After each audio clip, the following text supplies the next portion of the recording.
Assalamualaikum warahmatullahi wabarakatuh.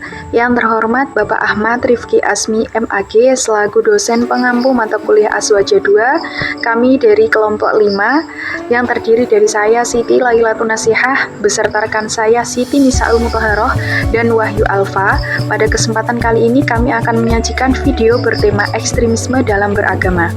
Video ini sebagai salah satu tugas UAS mata kuliah Aswaja 2. Problem ekstremisme atau sikap berlebihan dalam beragama bukan hanya terjadi dalam agama Islam, namun problem ini juga dialami oleh semua agama di dunia. Rasulullah Shallallahu Alaihi Wasallam tidak pernah mengajarkan ekstrim atau berlebihan dalam beragama. Hal ini sejalan dalam riwayat hadis Imam Bukhari bahwasanya Rasul melarang sahabat yang senantiasa puasa di siang hari dan senantiasa sholat di seluruh malam. Bahkan Rasul sendiri juga pernah menjadi korban ekstremisme beragama oleh kelompok yang dikenal dengan nama Khawarij. Nah, hal ini menjadi awal munculnya ekstremisme. Dari Abu Sa'id Al-Khudri radhiyallahu anhu berkata, tatkala Rasulullah membagi ghanimah, beliau didatangi oleh Dzul Huwaisirah, di mana ia menegur Rasul saat pembagian ghanimah dengan tuduhan bahwa Rasul tidak adil. Kemudian Rasul menjawab, siapa yang bisa adil jika aku tidak adil? Kau rugi dan menyesal jika aku tidak adil. Nah, hadis ini semakin terbukti bahwa setelah meninggalnya Rasul pada tahun 35 Hijriah, Khalifah Utsman terbunuh di tangan kelompok umat Islam yang ekstrim. Padahal pembunuhnya adalah Abdurrahman bin Adapun ada 3 ciri utama kelompok ekstrim. Yang pertama yaitu gulu. Gulu yaitu berlebihan dalam menilai atau merespon suatu masalah hingga melampaui batas kewajaran. Contohnya seperti mengkultuskan seseorang secara berlebihan hingga menganggapnya punya kedudukan hampir seperti Tuhan. Yang kedua yaitu tatoruf. Tatoruf yaitu orang yang emosinya berlebihan, hilang empati, timbul sinisme terhadap masyarakat. Contohnya seperti tidak punya empati terhadap orang yang berbeda pandangan atau belum paham agama. Yang ketiga yaitu irha. Irha yaitu menimbulkan atau membenarkan kekerasan atas nama agama, ideologi, termasuk bom bunuh diri, pembunuhan teror, dan lain sebagainya. Contohnya seperti menganggap kekerasan, pembunuhan, atau aksi teror itu sebagai bagian dari jihad atau pembelaan agama. Nah, kesimpulannya dari ketiga ciri ini itu saling berkaitan dan menjadi ciri khas kelompok ekstrim yang jauh dari manhaj wasyatiyah atau jalan tengah Islam.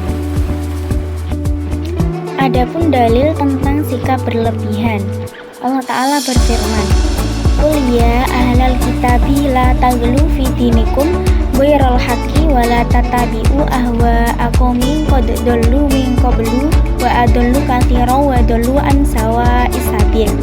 Artinya, katakanlah Muhammad, wahai ahli kitab, janganlah kalian berlebihan dengan cara yang tidak benar dalam agamamu, dan janganlah kalian mengikuti keinginan orang-orang yang telah tersesat dahulu dan telah menyesatkan banyak manusia, dan mereka sendiri tersesat dari jalan yang lurus. Quran Surat Al-Ma'idah ayat 77. Rasulullah Shallallahu Alaihi Wasallam bersabda, Iyyakum wal ghuluwa fa innama halaka man kana qablakumul ghuluwu fid din, yang artinya takutlah kalian terhadap bertindak ekstrim di dalam agama, sebab sesungguhnya orang-orang sebelum kalian hancur sebab ekstrim di dalam agama. Oleh sebab itu, seorang muslim yang ideal atau yang baik adalah seorang muslim yang mendalami dan memahami ajaran Islam secara komprehensif, utuh, sehingga ajaran tersebut itu memberikan dampak sosial yang positif bagi masyarakat dan dirinya. Ekstremisme yang berbahaya yang pertama yaitu mudah mengkafirkan pihak yang berbeda adalah ciri ekstremisme. Yang kedua yaitu vonis kafir sangat berat dan memiliki konsekuensi hukum syariah yang luas. Yang ketiga yaitu perlu ilmu dan kaidah yang ketat, bukan karena emosi atau perbedaan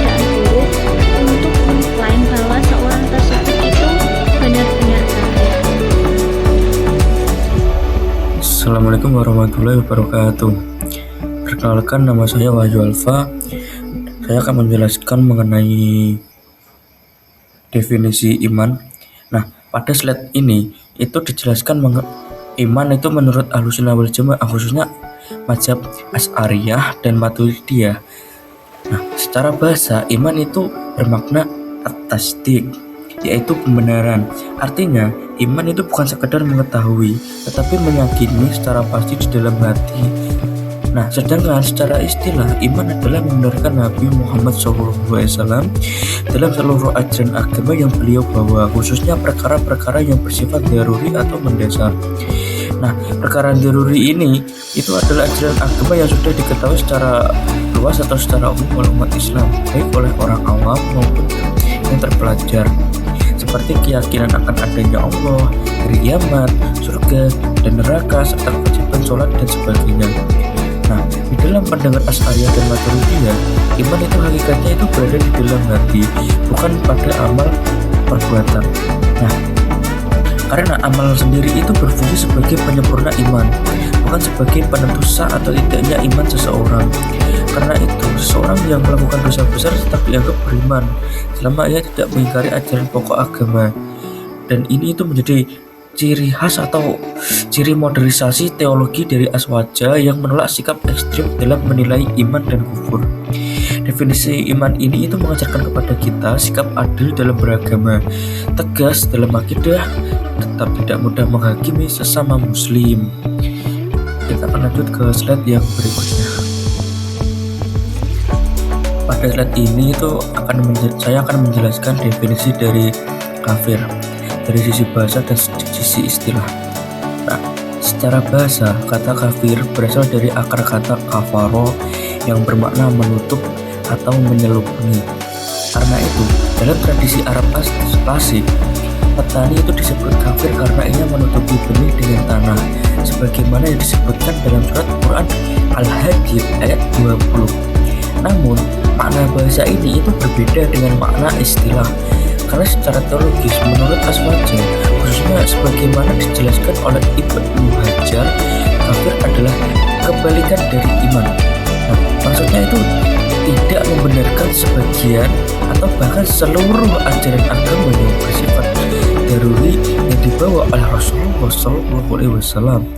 Nah, dengan demikian, kafir bukan sekadar orang yang bermaksiat atau meninggalkan kewajiban, tetapi orang yang menolak atau mengingkari pokok-pokok ajaran Islam. Mazhab Asy'ariyah dan Maturidiyah sendiri itu menegaskan pentingnya kehati-hatian dalam menetapkan kekafiran seseorang agar umat itu tidak terjebak pada sikap ekstrim dan mudah menghakimi. Nah, karena setiap kafir pasti tidak beriman, tetapi tidak setiap orang yang salah, berdosa, atau berbeda pendapat dengan kita itu bisa disebut dengan kafir. Karena itu, istilah kafir dalam Islam adalah istilah ilmiah teologis, bukan label sosial atau senjata untuk menyerang orang lain. Kita akan lanjut ke slide selanjutnya. Baik, pada slide ini saya akan menjelaskan bahwa syahadat itu berfungsi sebagai syarat hukum duniawi dalam Islam, yang artinya itu pelafalan syahadat itu menjadi dasar diberlakukannya status dan hukum keislaman seseorang di dunia. Dengan catatan catatannya itu seseorang diakui sebagai muslim secara lahiriah sehingga berlaku hukum nikah, waris, dan pengakuan Islam. Sebaliknya, tanpa syahadat, meskipun seseorang mengaku yakin dalam hati, hukum-hukum duniawi Islam itu tidak dapat diterapkan. Hal ini karena manusia hanya dapat menilai apa yang terlihat atau apa yang tampak, bukan isi hati. Namun, menurut Aswaja, hakikat iman tetap berada di dalam hati dan penilaiannya sepenuhnya menjadi urusan Allah Subhanahu wa Ta'ala. Dengan demikian, syahadat itu hanya berfungsi sebagai tanda lahiriah keislaman. Sementara pembenaran hati tetap menjadi ukuran pokok keimanan di sisi Allah. Karena syahadat itu menetapkan hukum Islam itu di dunia, sedangkan iman itu menentukan keselamatan di akhirat. Nah, saya menambahkan slide ini itu karena ini itu penting secara ideologis. untuk menutup pintu takfir berbasis prasangka dan menolak klaim kelompok ekstrim yang merasa berhak menilai iman orang lain, padahal yang berhak menilai iman itu kan hanya Allah gitu. Sekian dari saya. Baik, sekian dari kelompok kami. Kurang lebihnya mohon maaf.